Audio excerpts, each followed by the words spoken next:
Greetings, YouTube. This is Lorelai Sawtelle with StoneCabinAdventures, back with another adventure from Pinky. Oh, and the last little video I put out was about those birds. The bird nest is in the flower pot that's hanging on my clothesline, so I can't hang clothes on the line.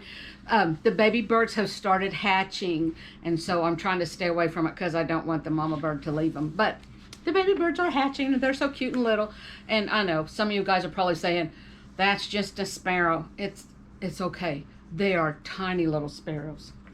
Episode 17, chapter 13, Baby. Terrible news. Our sheriff shirked his duties. The cell doors stood wide open. We had no prisoners. Emmy and I didn't have anybody to sing to. We had to go out and sit on the edge of the boardwalk in front of the sheriff's office. We didn't have anybody to throw coffee on either. Somehow, Emmy got a splinter in her bloomers. We went to her house so Abby could help her get it out. She twitchy walked all the way home. I smiled to myself, but I'd have choked to death before I laughed out loud at the way she walked. It was hard enough for her to walk on a regular day. Once we dealt with that splinter, Mrs. Kruger gave us a penny candy to split. I know the rules at my house. One person breaks the candy, the other person gets to pick which half. But at Emmy's house, she has a different rule. Her ma gave us the candy, so she gets to break it and pick which half. I guess since her ma's penny bought it, it was okay. It was fair. Emmy always tries to break them in the middle when we share one. We sat out on the bench in front of their store and tried to look like that candy was the best thing in the world. Miss Kruger smiled when she said it might encourage someone to buy some for themselves. It didn't. Letha Gates came and stared down at us. I bet you're proud of yourself for ruining my life. I've never before been accused of having that much power over anyone else's future. How had I ruined anything for her? Who? Me? Of course you, gallivanting down in that mine like it was a Sunday picnic. I've been stuck at home for months because of this little rat. She indicated the baby she had tucked under one arm. I'd be Mrs. Harkin by now if you hadn't messed up everything. Emmy and I tiptoed to get a good look at the baby's face. Sure enough, it had red curly hair like mine. I smiled at it, and it smiled back. The dull gray blankets and clothes didn't have pink or blue stitching, so I asked, "Is it a boy or a girl?" "Does it matter?" Letha snarled. I don't know if she was angry at me or angry at the baby. Well, it might not matter today, but it's going to be important later. When is its birthday? Maybe it was all in my head, but I thought that baby looked sad. I knew I'd be sad if I had to live with Letha and her family. She huffed out all the air she had as she crumpled onto the bench. I had it planned out so well. Your pa was supposed to pay me to stay quiet. With that money, I could have moved to Denver or San Francisco. Why would pa care if you were quiet or not? It ain't his baby. I sat next to her, hoping I'd get to touch the baby. Or maybe Letha would let me hold it.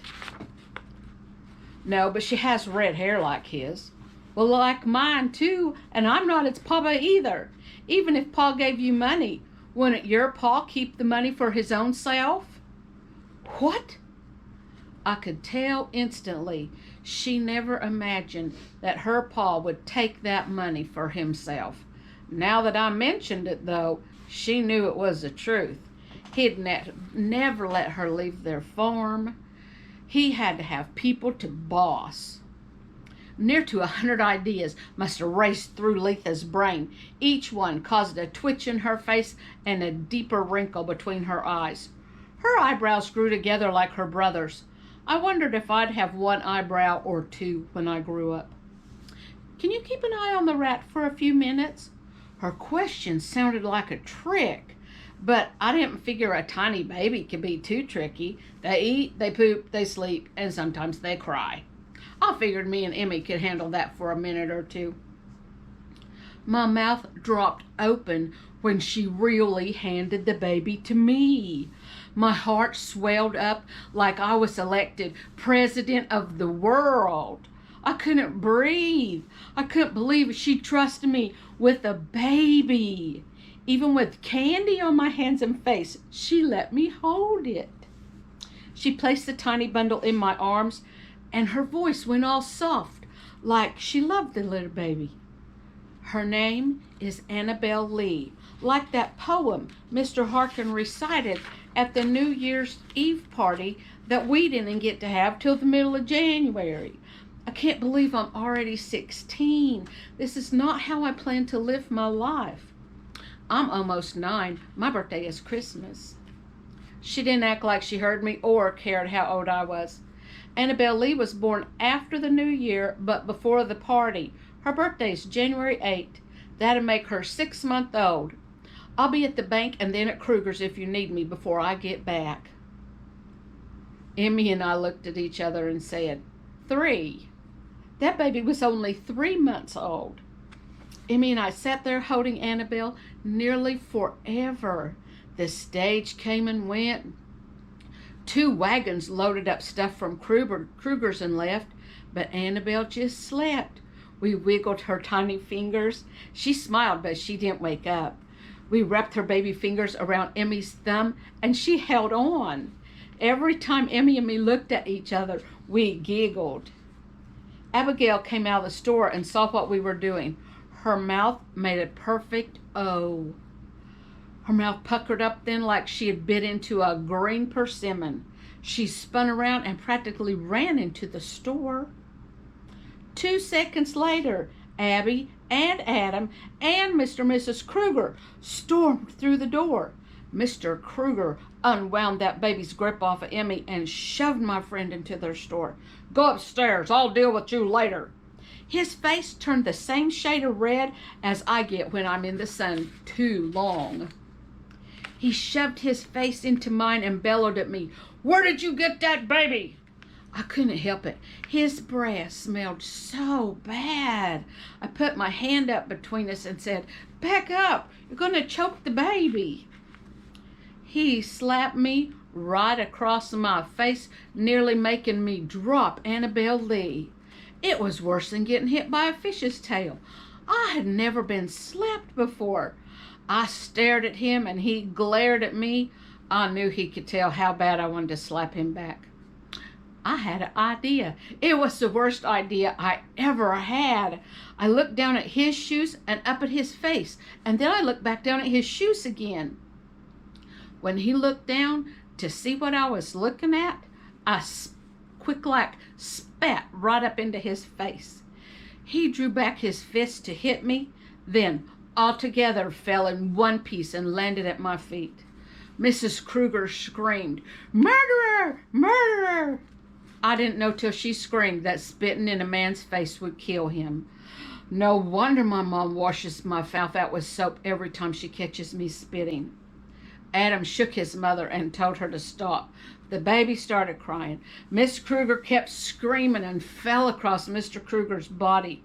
Emmy came squalling out of the store and bawling, and she stepped in the blood next to her pa's head. Then she screeched even louder than her ma. Adam stepped around his parents and swooped me up in his arms and carried me to the far end of the bench. He held me on his lap while I held Annabelle Lee. Abby came over and sat next to us and wrapped her tender arms around me and Adam and the baby and started humming Amazing Grace. I hate to admit it, but I cried too. I didn't want to kill anyone. I peeked around Abby at Mr. Kruger's body, only it was gone. Mrs. Kruger was gone too. The bloody spot where he had fallen had smeared, and Emmy's bloody footprints were all around it. I wondered if Mr. Kruger had already gone to heaven or not.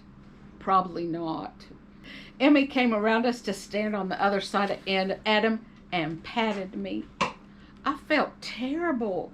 I couldn't believe the Kruger children were being so good to me after I killed their pa.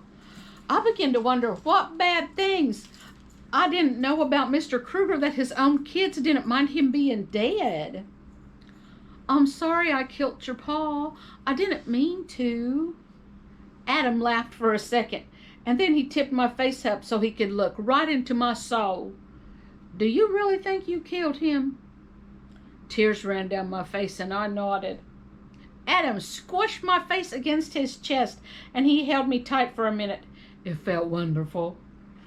Oh, you silly bug. Papa's not dead. Your pa hit him because he hit you. Your cheek is gonna bruise. Then the most wonderful thing happened. Adam kissed my cheek where his paw had slapped me. Maybe spitting in Mr. Kruger's face hadn't been a bad idea after all. He can slap me any time if it means you'll kiss it better. It's another one of those things that fell out of my mouth when I should have kept it shut. My face turned so red, it's a wonder I didn't burst into flames. Abby snorted and punched Adam gently. I told you. He pulled my head onto his shoulder, and the baby went back to sleep. After a moment of quiet, he said, Do you really want to marry me? This is not how I expected the conversation to go. I hadn't exactly decided how he and I would talk about it. I figured he'd ask me to marry him in 5 or 6 years. I didn't plan to be surrounded by his sisters and holding somebody else's baby. I didn't even lift my head from his shoulder to answer. I thought about it. I don't know what the law says. School board says teachers aren't supposed to be married. If a girl can't be the mayor or the governor if she's married, then I have to be single. I felt his whole self go still. Are you saying you'd give up marrying me if it meant you couldn't be the mayor? I felt my tears start to form. I wouldn't like it. I want to marry you. I'm a good cook and I'm getting better. I already make good bread. I know how to clean a house and take care of chickens and pigs. I'll make someone, hopefully you, a great wife one day. But being the mayor is important. It's my duty. Really? Emmy snorted. I hate to be the mayor. I won't give up being married and having pretty little girls that look just like me, except my little girls will have 2 legs that work right. Adam made me look at him instead of looking at Emmy. Pinky, what's so important about being the mayor? If you get to be the mayor, what do you want to change? Well, I want to change the first law so that women get to vote. If boys get to vote when they grow up, girls should too. They have criminals who are women. Why not have a sheriff who's a woman? She might have to wear breeches like a man if she was out with the posse, and that should be okay. And buttons. No one should ever make dresses with buttons up the back. That for sure ought to be a law. Adam chuckled. Have you asked your pa what he thinks about women voting? Oh, I didn't have to ask him. He says when Colorado reaches a point that women don't have to protect themselves or their children, he'll see about making sure they don't have to be bothered by voting either. Adam quit laughing. I figured he didn't know we talked about that kind of stuff at home. Protect themselves from who? My shoulders straightened on their own. I didn't know if it was because I didn't want to feel one little bit weak or if it was because the mayor shouldn't slouch.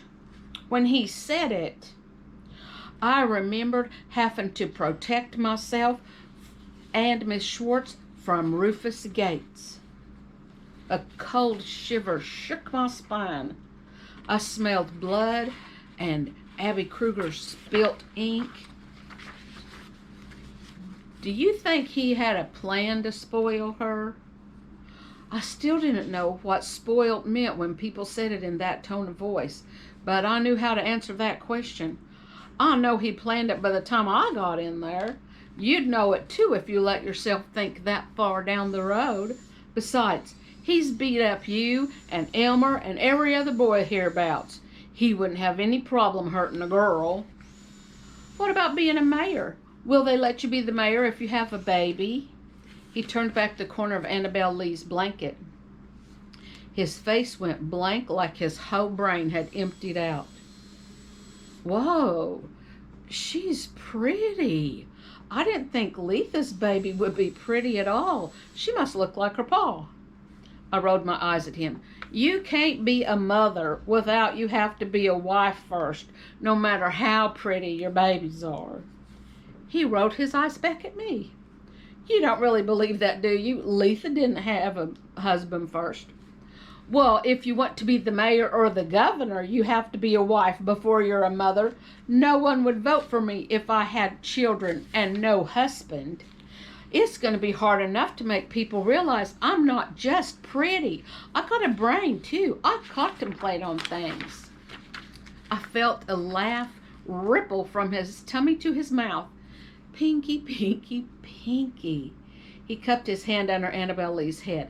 It looks to me like you already have a baby. Then it was my turn to laugh. Well, she's near as pretty as me, but you're silly. This is Letha Gates's baby. Oh, I don't think so. He checked his pocket watch. It had a gold chain. He got it for Christmas.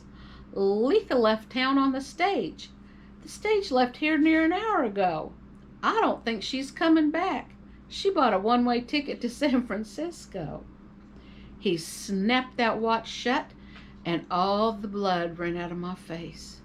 I don't know where it went, because it left my body in about a half a second. As Pa would have said, it was faster than dumping out a cup of warm spit. Oh, I'm in trouble. Not much trouble. Pa squatted next to me and turned my head this way, then that. That's quite a bruise. It won't make your face feel any better to know it, but Mr. Kruger's head will hurt worse than your face. Mrs. Kruger is stitching it up before he wakes up. I had to tap him with the barrel of my gun. He'll have a headache for days. I couldn't believe he thought it was okay to hit our future mayor. He kissed my forehead. May I hold the baby? I shook my head slowly. People will think she's yours. Some people already do. Agatha is mine. Pa turned without taking Annabelle. We all looked to see who had interrupted. Mr. Gates stood there. I'll take her. That crazy Letha took my money, left town, and left the baby. That makes the baby mine. The look on his face was more of my spelling words. Truculent and deleterious. I'd take dubious any day over those two words. We all froze inside and out.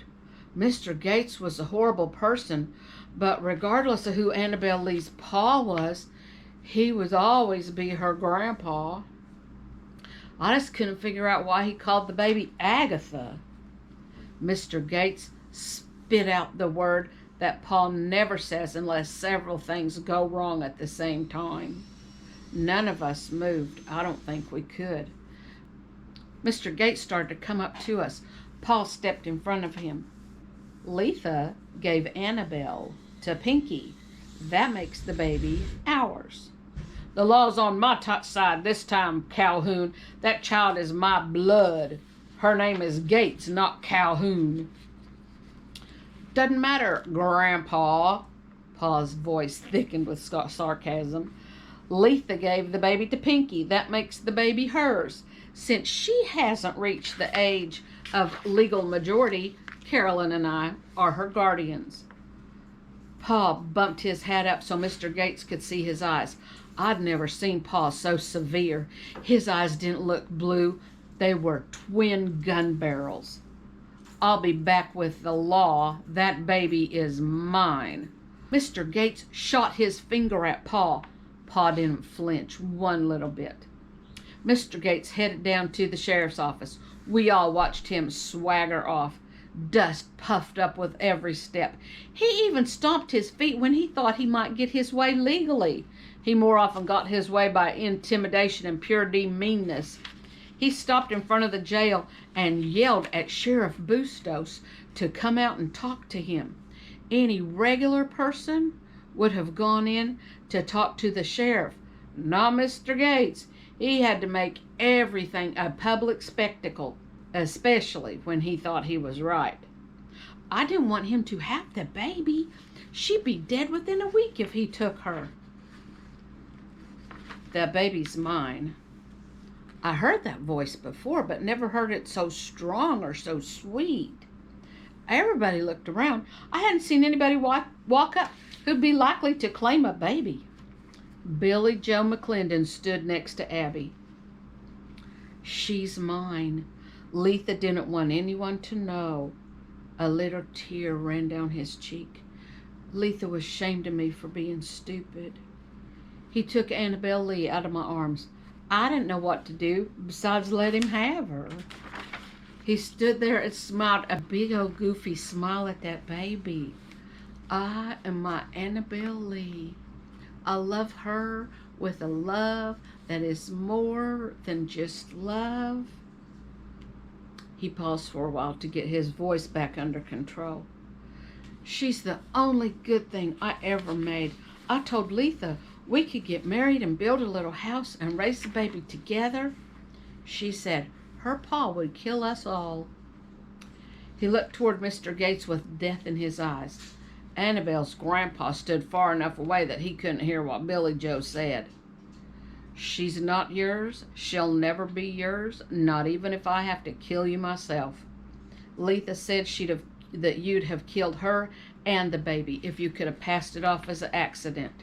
She's mine. He ripped his funny blue hat off his head, and greasy red curls plopped down onto his shoulders. She's got my hair.